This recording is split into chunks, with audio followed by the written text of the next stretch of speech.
السلام عليكم ورحمة الله تعالى وبركاته. مرحبا بأعزائي الطلبة والطالبات. إن شاء الله في هذه الحصة غادي ندير معكم واحد التمرينين فيما يتعلق بمادة الكيمياء، جذع مشترك علمي والمتعلق بلا جيومتري أو هندسة بعض الجزيئات، la géométrie de quelques molécules bien sûr.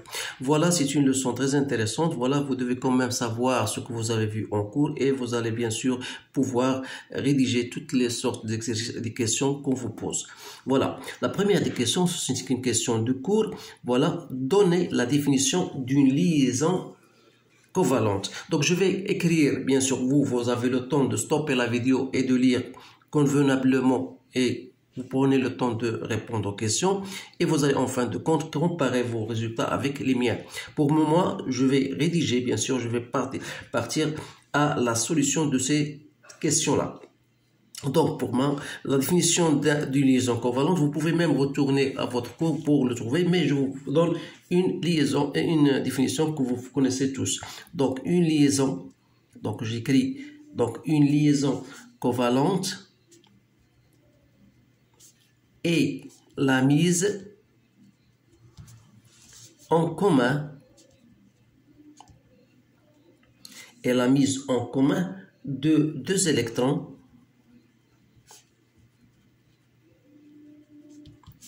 entre deux atomes. Donc c'est une définition bien sûr abrégée, c'est une définition si vous voulez courte que vous devez quand même l'apprendre par cœur. Voilà, redonnez les représentations de Lewis des molécules NH3. Donc ici بالنسبه لهذا السؤال هذا ما غاديش نمشي معكم بطبيعه الحال la structure électronique, vous la connaissez tous, mais bien sûr vous devez savoir quand même l'azote il a Z égale à 7, l'hydrogène 1, l'oxygène c'est 8. Donc pour moi, comment je vais représenter la représentation de Lewis? C'est simple, donc c'est N, puisque l'azote il a plus de liaisons, donc il fait 3 liaisons. Voilà, je mets un H ici, voilà un H, et si vous voulez un autre H ici, donc voilà NH3, il reste un doublé non liant sur l'atome de l'azote. Pour l'oxygène, voilà, l'oxygène il fait 2 liaisons, donc voilà, vous aurez 2 doublés non liants. Voilà la formule de Lewis pour les molécules H2O. Donnez la représentation cette fois-ci de grammes de la molécule CH4. Donc, quelle géométrie possède cette molécule? Donc là, donc CH4, vous devez savoir que le carbone, il fait 4 liaisons. Donc, 2, voilà. Voilà la première liaison, voilà la deuxième liaison. Donc, il reste 2 autres liaisons. Une, elle est en arrière du plan, c'est-à-dire, voilà, en arrière. Et l'autre, voilà, elle est en avant du plan. Donc voilà, c'est-à-dire voilà, vous avez un H et vous avez ici un H. Donc pour la géométrie, on dit qu'il s'agit d'un tétraèdre. Donc tétraèdre régulier. Voilà. Donc ça, c'est pour l'exercice 1. Maintenant, je passe à l'exercice 2. On considère la molécule C3H9N. Donnez la structure électronique des atomes qui constituent la molécule. إذا بالنسبة لنا احنا اشنو هما les molécules, اشنو هما les atomes qui constituent? عندنا le carbone, l'hydrogène et l'azote. Donc en ce qui concerne le carbone, je sais que Z égale à 4. Donc Z égale à, je pense que le carbone, oui, c'est 6, pardon. Le carbone c'est 6. Donc la structure électronique sera, la première couche on aura 2 et la deuxième couche c'est L, donc sera égale à 4. Pour l'hydrogène, donc Z égale à 1, donc on aura première couche, ça comporte un électron. Et pour l'azote, on a dit 7, donc K2, la deuxième couche aura 5. Voilà. Donc, voilà la structure électronique des atomes qui constituent la molécule. Alors, deuxième question, quel est le nombre total des électrons externes de la molécule? Puis en déduire le nombre de ces doublés d'électrons. Donc voilà pour répondre à cette question. إذا بالنسبة le nombre total on le note n de t. اش نحسبوا فيه هنا؟ نحسبوا فيه فقط les électrons de la couche extérieure. C'est-à-dire aussi on a 4, ici 1, ici 5. C'est-à-dire on aura 4 plus 1 plus 5, ça fait 10. Donc voilà, 10 électrons de la couche, bien c'est-à-dire de la molécule tout entière. En déduire le nombre de dédoublés et d'électrons, on le note n de d, c'est facile, donc il suffit d'apprendre votre relation. Donc nd c'est 1t sur 2, donc 10 sur 2 ça fait 5. Voilà, on a répondu à cette question. Donc l'autre question, combien de doublés de liaison chaque atome doit-il faire pour satisfaire la règle de l'octet? Alors on doit commencer par la première atome qui est le carbone.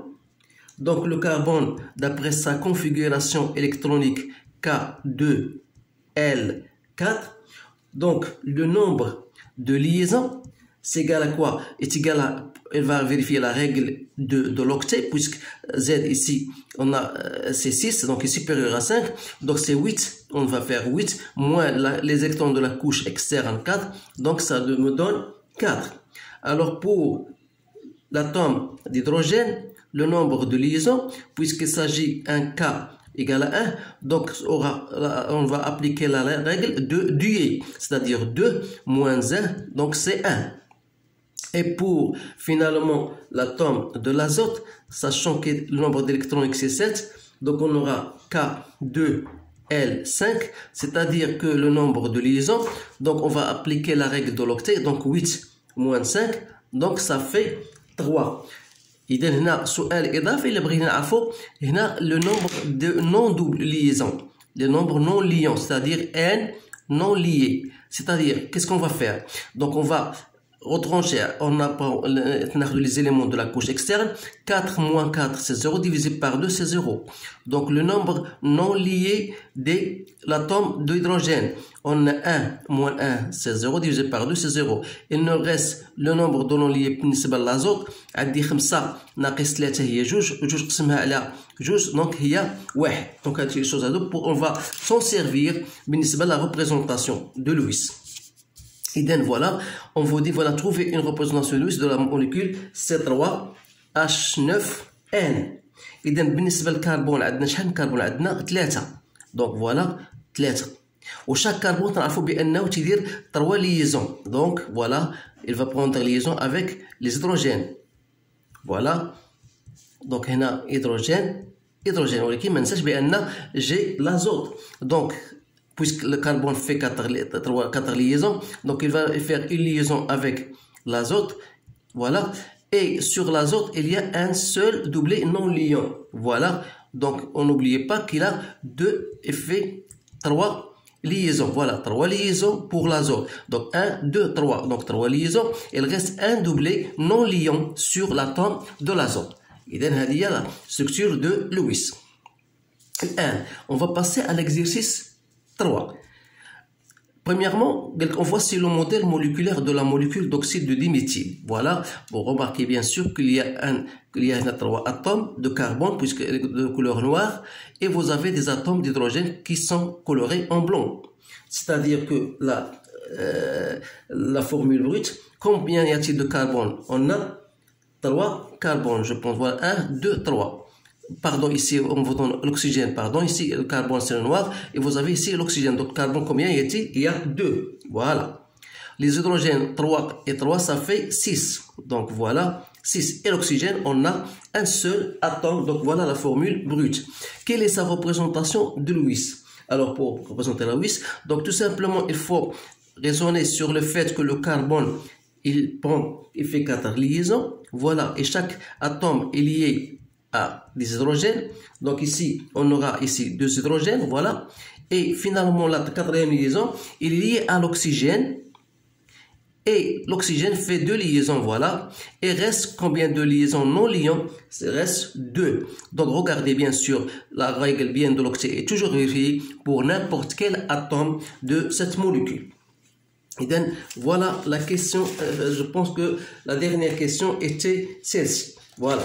donc تلاحظوا بان هذه المجموعه من الاسئله تتطلب شويه فقط فهم الدرس وحفظ بعض العلاقات اللي هي واجب عليكم تحفظوها باش يمكن لكم تجاوبوا على هذه النوعيه ديال التمارين. اذا ما بقى لي الا ان اشكركم على انتباهكم، اتمنى لكم حظا سعيدا، والسلام عليكم ورحمه الله تعالى وبركاته.